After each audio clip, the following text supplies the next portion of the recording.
दोनों टीमों को यहाँ देख के बहुत अच्छा लगा, लेकिन जाहिर है कल फिर एक शेक हैंड होना है, होगा नहीं होगा, इस पे क्या कहेंगे? अब 24 घंटा रुक जाओ ना, उसके लिए इतना अभी उस पे पर दिए क्यों डालना है? अब हम गेम क्रिकेट खेलने आए, अच्छा क्रिकेट खेलेंगे, वो सब कॉल लेंगे बाद में। कल वेट करो ना, अच्छे से खाना खाओ, सो जाओ, कल देखते हैं।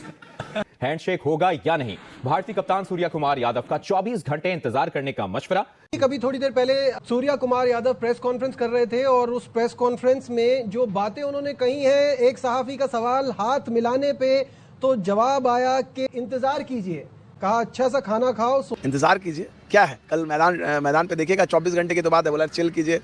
तो सूर्या ने जो है हैंडशेक पे पत्ते नहीं खोले। हैंडशेक होगा या नहीं होगा, पाकिस्तानी खिलाड़ियों के बारे में सूर्या ने ये नहीं कहा कि हमने, तो इससे मैं बार बार बोल रहा हूँ कि वो जो माहौल था उस समय जो था, उन्होंने कहा कि भाई आप इंतजार कीजिए, सारी चीज़ें उन्होंने बोला कि जल्दी क्या है कोई इतना। फिर उसके बाद इस सवाल पे दोबारा एक जो वरिष्ठ पत्रकार हैं उन्होंने दोबारा पूछा, तो फिर उन्होंने कहा, तो बेसिकली उनको प्रिपेयर्ड थे, सूर्या को पता था जिस तरह से मैच की तैयारी करके आते हैं, इन खिलाड़ियों को पता होता है। ये कहता हूं कि अगर क्रिकेट खेलनी है तो हाथ भी मिला लो, अगर नहीं खेलनी तो फिर अंडरस्टैंडेबल है, लेकिन इन अ नटशेल अगर नहीं भी हुआ रिजवान हैंडशेक, तो कोई मेरे ख्याल से डिफरेंस नहीं क्रिएट हो जाता, क्योंकि लॉ तो नहीं है। फाइनली मैच होने जा रहा है, अब देखते हैं कि इंडियन टीम पहुंच गई है, उनके पास एक दिन है प्रैक्टिस का, वो क्या तैयारी तो उनकी है, टीम तो बनी हुई है, उनको इतनी फिक्र नहीं, वो आएंगे सिर्फ बस फील लेंगे ग्राउंड का और चले जाएंगे, वहाँ पे कोई स्नैक्स वगैरह होंगे, खाएंगे, चले जाएंगे, उनको पता है कि हमने क्या करना है। तो एक बार यादव से पूछा गया कि भाई हाथ जो आप मिलाएंगे, तो इसके ऊपर उन्होंने कहा कि आप बताएं मैच इंपॉर्टेंट है या हाथ मिलाना इंपॉर्टेंट है, जिस पर जो जर्नलिस्ट उन्होंने कहा देखें वो तो ठीक है, लेकिन जब टॉस होगा उस टॉस के टाइम पर तो हाथ पहले मिलाया जाता है, फिर मैच जो शुरू होता है। तो इस पर उन्होंने कहा कि आप 24 घंटे जो है इसमें इंतजार कीजिए।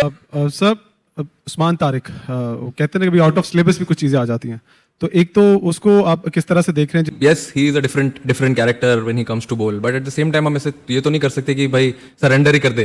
तो प्रैक्टिस तो हम करते हैं सिमिलर टाइप ऑफ बॉलर से, सिमिलर एक्शन से, और वही ट्राई करेंगे एग्जीक्यूट करने के लिए जो हम लोग ऑब्वियसली नेट सेशंस में प्रैक्टिस करते हैं। हर लिहाज से हमारी बॉलिंग परफेक्ट है, नो डाउट। हमारी बैटिंग कंपेयर टू इंडिया की बैटिंग स्ट्रॉन्ग है, तगड़े बैट्समैन है उनके, तो ये एक चीज मुझे थोड़ी सी वो हो रही है, थोड़ी सी वरी है। लेकिन मुझे तो एक ही चीज देखनी है, हाँ उस्मान तारिक का जो हवा बना हुआ है, बगैर खेले वो सुपरस्टार बना हुआ है इस टाइम पे, हमारे मुल्क में नहीं, इंडिया में इतना डर।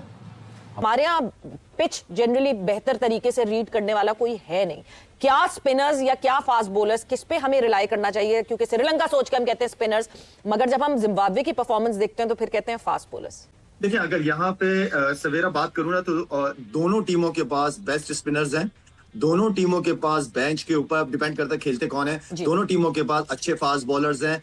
असल चीज जो नजर आनी, जो मैं हमेशा से थोड़ा सा कंसर्न मुझे बैटिंग का होता है, वो हमारी मिडिल ऑर्डर का परफॉर्म करना ओपनर्स के साथ, वो बहुत ज्यादा जरूरी है। हमारा अच्छा डिसेंट टोटल लगा होगा बोर्ड के ऊपर, तो हमारे स्पिनर्स ऐसा अटैक के हर किस्म की वैरायटी है, फिर खेल रहे हैं, हमारे पास कोई ऐसी चीज नहीं है जिसका हम एक्सक्यूज कर सकें कि यार हमारे पास ये स्ट्रेंथ नहीं थी। अच्छा, वो बारिश का जहां तक वो आ जाता है, आप समझ लें कि बारिश का है तो फिर क्या करना है, ओवर रिड्यूस होंगे तो हम क्या करना चाहिए, हमें बैटिंग करनी चाहिए, बॉलिंग करनी चाहिए, ये देखें। जाहिर है कि अगर ऐसी कोई चीज़ होगी तो मेरे हिसाब से तो पहले इंडिया, तो मुझे लगता है कि अगर ये सिचुएशन है तो पहले फील्डिंग कर लेगा, इसलिए कर लेगा कि बाद में चेस करने में एक आइडिया हो जाता है, कोई भी आइडिया हो जाता है कि यहाँ मैच है, उनके पास बैटिंग स्ट्रेंथ काफ़ी है, बॉलिंग भी उनके पास है, बट आपका यही है कि आप रन्स अगर लगा दें, आपकी बैटिंग आ भी जाती है, रन्स आप लगा दें कि उन्हें। Today in the PC of Pakistan cricket captain said that they want to have Abhishek Sharma to play the game. So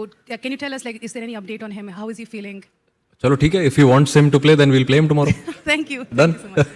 Surya Kumar Yadav को ये कहा गया कि पाकिस्तान के कप्तान सलमान अली आगा ने कहा है कि हम चाहेंगे कि अभिषेक शर्मा बिल्कुल ठीक हो, फिट हो और खेले, क्योंकि पाकिस्तान चाहता है कि वो मुकम्मल फिट और मजबूत भारत टीम के खिलाफ मैच खेले। तो सूर्य कुमार यादव ने मुस्कुरा के कहा अगर वो चाहते हैं तो फिर खेल लेंगे। सूर्य कुमार यादव प्रेस कॉन्फ्रेंस को ऐसे ही डील करते हैं। अभिषेक शर्मा का एक पाकिस्तानी जर्नलिस्ट से सवाल किया कि अभिषेक शर्मा खेल रहे, तो उन्होंने वो आपको बताया कि वो हंस के जवाब देते हैं, उन्होंने कहा आप कह रहे हैं तो चलिए हम खिला देते हैं अभिषेक शर्मा को भी। सबसे बड़ा मसला ये है कि टीमें तो पहुंच गई, प्रेमदासा साथ में बादल भी पहुंच गए वासिद भाई, और जब वहां पे एक अलर्ट आ जाए ना कि बारिश होने जा रही है एक ऐसी जगह श्रीलंका जहां बारिश बहुत नॉर्मल बात है, तो ये तो प्रॉब्लम है। रुक बारिश भी रुक के आएगी। 9 बजे तक है बारिश, उसके बाद नहीं है बारिश, लेकिन इनका ड्रेनेज सिस्टम वगैरह बहुत अच्छा है, पूरा ग्राउंड जो है ढक देते हैं, माइट भी हो सकता है छोटा मैच हो जाए। प्रेशर होगा, 35,000 क्राउड बैठा होगा, दुनिया की नजरें इस मैच पे होंगी और जो तैयारी आप देखें कि कैसे बातें की गई, कैसे इस मैच की और ज़्यादा हाइप बनाई गई है, वो हमने 10-15 दिन काफ़ी उस पर डिबेट हमने क्या करना है, वो हमारी टीम ने क्या वहाँ पे बेस्ट कर सकते हैं, हमारा बेस्ट कॉम्बिनेशन क्या है, नया बॉल किसने करना, ये सारी चीज़ें इस वक्त पाकिस्तान के ड्रेसिंग रूम में डिस्कस हो रही होंगी मैनेजमेंट में कि दूसरा नया बॉल साइन करेगा या सलमान करेगा या नसीम करेगा या फ़हीम करेगा, इस पे बात हो रही होगी, इसमें फंसे होंगे, आप देख लीजिए। बिल्कुल सबसे बड़ी बात है कि पाकिस्तान इंडिया के पिछले 2-3 सालों में जितने भी मैच हुए ना, कभी इतनी डिबेट नहीं हुई किसी पे जितनी उस्मान तारिक पे हो रही है। प्रेमदासा में मैच है, मुझे ऐसी फीलिंग आ रही है, पता नहीं बोल देता हूँ, फास्ट बॉलर डोमिनेशन होगी। हम बात करें इंडियन स्पिनर्स पे, पाकिस्तानी स्पिनर्स पे, फास्ट बॉलर के मजे होंगे यार। तो पाकिस्तान कंफ्यूज हुआ होगा कि अब हमने करना क्या, Go for वो तो आप specialist. क्लैरिटी के साथ आ रहे हैं मुझे लग रहा है। और एनवायरनमेंट हमेशा इंडिया पाकिस्तान के मैच का बड़ा ज़बरदस्त था और न्यूट्रल वेन्यू पे हो रहा है और पाकिस्तान टीम के पास चांस है क्योंकि पाकिस्तान टीम वहाँ पे मौजूद है पहले से। वो एक दिन पहले आए, एक दिन प्रैक्टिस करेंगे, टीम ऐसी है, अब उनको इतना फ़र्क नहीं पड़ता। अब हमने क्या प्लान बनाना है, अच्छी क्रिकेट कैसे खेलनी है, वो सारा अब कल पता चलेगा। आपको पता है 21 में जीते हैं, कितना स्टार बना है शाहीन, आप देखें जैसे ऊपर से आउट किया, बाबर रिजवान की जो बैटिंग है, ओपनर ही हमारे कर गए थे चेज स्कोर, तो वो टाइम कौन अब ला सकता है, इस मौके का फायदा देखिए आपने, और सूर्या कुमार यादव वो तो फिर पता ही है, हंसता मुस्कुराता और बातें जो भी है वो करता है। तो कैसा लगा आपने प्रेस कॉन्फ्रेंसेस देखी? सूर्या कुमार यादव का भी मैं कोट अनकोट देख रहा हूँ। सूर्या कुमार यादव ने भी यहाँ टीज किया कि 24 घंटे इंतजार करें, 24 घंटे के बाद पता चलेगा कि हैंडशेक हो रहा है नहीं हो रहा। बिल्कुल सही बात है, हो जाए तो बहुत अच्छी बात है, और जब खेल ही रहे हैं तो अच्छी बात है कि हैंडशेक भी हो जाए, और बात वही आप वाली है, हो जाए तो बहुत अच्छी बात है, ना भी हो तो अब हमें आदत है ऐसे जीने में। उस्मान तारिक पे काफी सवालात हुए कि इतनी ज्यादा हाइप दे दी गई है, और आज प्रेस कॉन्फ्रेंस में भी 3-4-5 सवाल तो उस्मान तारिक पे ही थे। यार मेरे ख्याल से होना ही था, क्योंकि हमारे यहाँ भी जो मेन फोकस पॉइंट है वो अभिषेक शर्मा है। हमारे यहाँ से कोई ईशान किशन पे बात नहीं कर रहा, हमारे यहाँ से फिर कोई तिलक वर्मा पे बात नहीं कर रहा। हमारी यहाँ इंडिया की तरफ हार्दिक पांड्या जिस फॉर्म के अंदर है, जिस लेवल के अंदर वो बैलेंस क्रिएट कर रहा है, उसके ऊपर बात नहीं हो रही है। यहाँ सरप्राइजिंगली वरुण चक्रवर्ती और इंडिया के स्पिन डिपार्टमेंट की बात नहीं हुई। तो हम भी एक ही जगह पे अटके हुए अभिषेक, और इंडियन मीडिया भी एक ही जगह पे अटका हुआ उस्मान तारिक। यार ज्यादा हो गया है discuss, in all honesty. Usman Tariq yes he is someone new. जिस तरह सूर्या कुमार यादव ने अभिषेक की इंक्लूजन को कंफर्म कर दिया, उसी तरह सलमान अली आगा ने उस्मान तारिक की इंक्लूजन को भी कंफर्म कर दिया। तो दोनों स्पेसिफिक इंडिविजुअल्स अपनी अपनी टीम को कल रिप्रेजेंट करेंगे। लेकिन उस्मान तारिक का जो पॉइंट है कि कोई पेपर पे लिखी हुई कोई वो थोड़ी है, कोई डीट थोड़ी है, कोई पत्थर पे लगी हुई लकीर थोड़ी है कि उस्मान तारिक ने डिलीवर करना ही करना है, क्योंकि इतनी सारी हाइप का प्रेशर क्या पता उस्मान तारिक के सर पे। पाकिस्तान भारत मैच से पहले भारतीय कप्तान सूर्य कुमार यादव की प्रेस कॉन्फ्रेंस हुई, उनसे सवाल हुआ कि हैंडशेक होगा, और एक बार नहीं 2-3 बार सवाल हुआ। तो उस पर उन्होंने ये कहा कि सुबह टॉस होगा, सबको पता चल जाएगा कि हैंडशेक हुआ या नहीं हुआ, बाकी आप इतनी फिक्र मत करो, जाओ रोटी खाओ सो जाओ। वो हैंडल ऐसे करते हैं बड़े कूल चिल के साथ।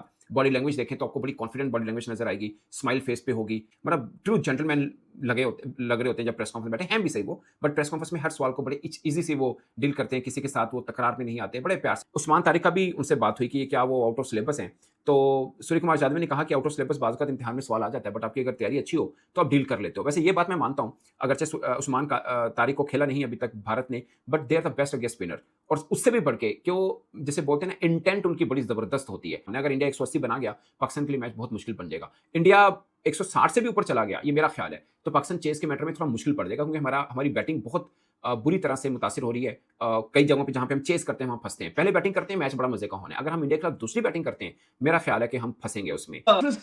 देखिए आपने, और सूर्या कुमार यादव वो तो फिर पता ही है, हंसता मुस्कुराता और बातें जो भी है वो करता है। तो कैसा लगा आपने प्रेस कॉन्फ्रेंसेस देखी? सूर्या कुमार यादव का भी मैं कोट अनकोट देख रहा हूँ। सूर्या कुमार यादव ने भी यहाँ टीज किया कि 24 घंटे इंतजार करें, 24 घंटे के बाद पता चलेगा कि हैंडशेक हो रहा है नहीं हो रहा। बिल्कुल सही बात है, हो जाए तो बहुत अच्छी बात है, और जब खेल ही रहे हैं तो अच्छी बात है कि हैंडशेक भी हो जाए, और बात वही आप वाली है, हो जाए तो बहुत अच्छी बात है, ना भी हो तो अब हमें आदत है ऐसे जीने में। उस्मान तारिक पे काफी सवालात हुए कि इतनी ज्यादा हाइप दे दी गई है, और आज प्रेस कॉन्फ्रेंस में भी 3-4-5 सवाल तो उस्मान तारिक पे ही थे। यार मेरे ख्याल से होना ही था, क्योंकि हमारे यहाँ भी जो मेन फोकस पॉइंट है वो अभिषेक शर्मा है। हमारे यहाँ से कोई ईशान किशन पे बात नहीं कर रहा, हमारे यहाँ से फिर कोई तिलक वर्मा पे बात नहीं कर रहा। हमारी यहाँ इंडिया की तरफ हार्दिक पांड्या जिस फॉर्म के अंदर है, जिस लेवल के अंदर वो बैलेंस क्रिएट कर रहा है, उसके ऊपर बात नहीं हो रही है। यहाँ सरप्राइजिंगली वरुण चक्रवर्ती और इंडिया के स्पिन डिपार्टमेंट की बात नहीं हुई। तो हम भी एक ही जगह पे अटके हुए अभिषेक, और इंडियन मीडिया भी एक ही जगह पे अटका हुआ उस्मान तारिक। यार ज्यादा हो गया discuss in all honesty. Usman Tariq yes he is someone new. जिस तरह सूर्या कुमार यादव ने अभिषेक की इंक्लूजन को कंफर्म कर दिया, उसी तरह सलमान अली आगा ने उस्मान तारिक की इंक्लूजन को भी कंफर्म कर दिया। तो दोनों स्पेसिफिक इंडिविजुअल्स अपनी अपनी टीम को कल रिप्रेजेंट करेंगे। लेकिन उस्मान तारिक का जो पॉइंट है कि कोई पेपर पे लिखी हुई कोई वो थोड़ी है, कोई डीट थोड़ी है, कोई पत्थर पे लगी हुई लकीर थोड़ी है कि उस्मान तारिक ने डिलीवर करना ही करना है।